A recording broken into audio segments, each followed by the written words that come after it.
Loué soit Jésus-Christ, mort pour expier nos péchés et ressuscité pour nous ouvrir les portes de la vie éternelle. Sa grâce et sa paix soient avec vous.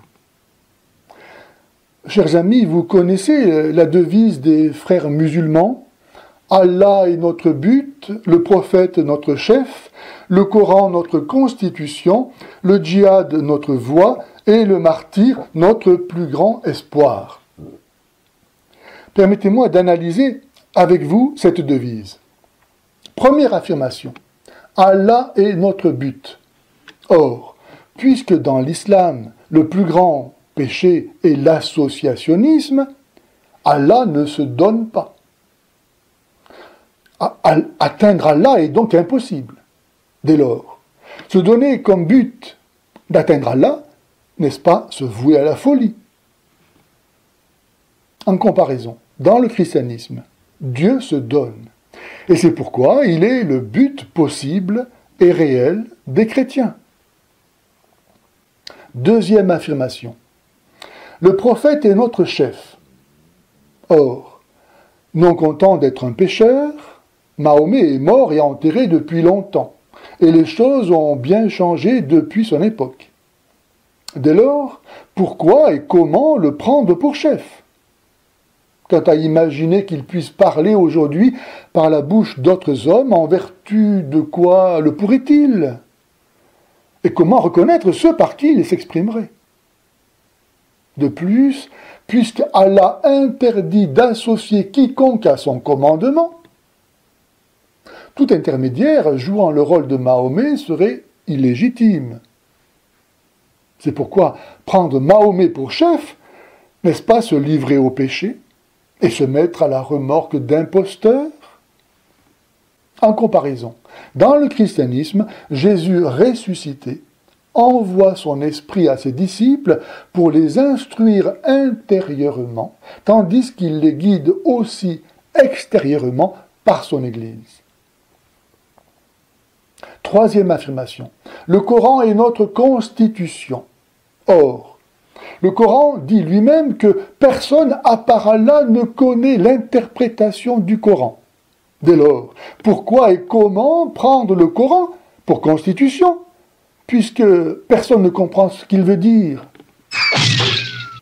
En comparaison, parce que la lettre tue et que l'esprit vivifie, les chrétiens, guidés par l'esprit du Dieu vivant, sont capables de vivre en chaque situation nouvelle comme Dieu le veut. Quatrième affirmation, le djihad est notre voie. Or, le djihad est la guerre universelle et perpétuelle contre tout ce qui n'est pas ou pas assez musulman. Entre nous et vous, c'est l'inimitié et la haine, à jamais, jusqu'à ce que vous soyez musulmans. Dès lors, comment nier que les frères musulmans soient les ennemis déclarés de la paix, de la civilisation et du vrai Dieu qui nous a créés non pas pour que nous vivions terrorisés, mais dans son amour. En comparaison, Jésus envoie ses disciples comme des agneaux au milieu des loups, leur demandant d'aimer à son exemple jusqu'à leurs ennemis. Cinquième affirmation, le martyr est notre plus grand espoir. Et voilà le comble de la perversion islamique, faire même du martyr une abomination. En effet, un martyr en islam, un shahid, n'est rien d'autre qu'un assassin qui se donne la mort pour tuer même des innocents. Car Allah a acheté aux musulmans leur personne et leurs biens en échange de son paradis. Ils combattent à mort dans le sentier d'Allah, ils tuent et ils se font tuer. En comparaison, les martyrs chrétiens ne se donnent pas la mort, ni ne tuent des innocents. Ils se contentent d'accepter les tortures et la mort par fidélité à Jésus-Christ, la vérité, qu'ils aiment plus qu'eux-mêmes, plus que leur vie. Ainsi, alors que le vrai Dieu envoie son Fils sacrifié pour expier nos péchés et nous en sauver, Allah envoie les frères musulmans se tuer et tuer leurs semblables. car Allah aime ceux qui vont jusqu'à tuer pour lui. C'est si vrai que leur fondateur, Hassan al-Banna, a été condamné pour le meurtre du premier ministre égyptien, Nokrashi Pacha, et que son gendre et successeur, Saïd Ramadan, père de Hani et Tariq Ramadan, a lui aussi été condamné par contumace pour la tentative d'assassinat du président égyptien Gamal Abdel Nasser. Les frères musulmans ont été fondés dans le but de retrouver l'islam originel, supposé capable de laver l'humiliation qu'éprouvait la meilleure des communautés face au progrès de l'Occident. Et il en est apparu la quintessence de l'islam, imposture et haine, comme je viens d'en montrer la preuve dans sa devise. Et de fait, qui peut venir après le Christ, sinon l'Antichrist ?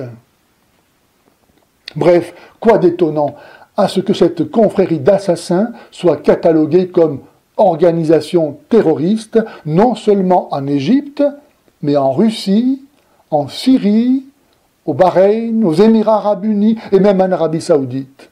Il n'y a que les pays européens pour innocenter cette maléfique organisation. La Suisse accueille sur son sol Hani et Tariq Ramadan, venus y implanter la confrérie au cœur géographique de l'Europe. La République française n'est pas en reste, chouchoutant l'ex-UOIF, rebaptisé les musulmans de France, émanation des frères musulmans, dont l'actuel mentor Youssef Al-Qaradawi a prononcé cette célèbre phrase « Avec vos lois démocratiques, nous vous coloniserons. Avec nos lois coraniques, nous vous dominerons. » Et en effet, puisque la France a rejeté Dieu et son Christ, comment pourrait-elle ne pas devenir l'esclave du démon et de l'Antichrist ? Qui n'est pas avec moi est contre moi, qui n'amasse pas avec moi dissipe. Si les gens savaient qu'ils vont en enfer, ils donneraient leur vie au Christ.